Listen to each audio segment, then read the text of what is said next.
La ausencia de trasfondo es el trasfondo del asunto.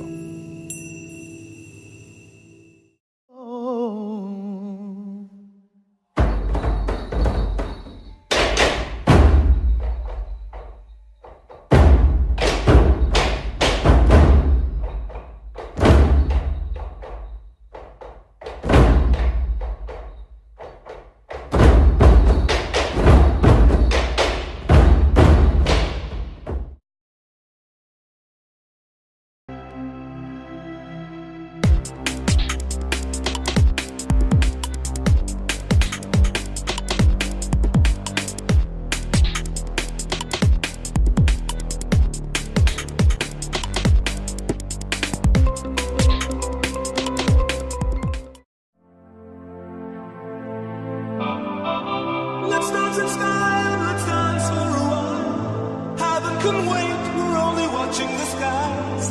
Hoping for the best, but expecting the worst. Are you gonna drop the bomb or not? Let us die young or let us live forever. You know what I think? I think if Joe got himself a job and a divorce and asked you to go to the registry office with him, you'd run like hell. I happen to be in love with him.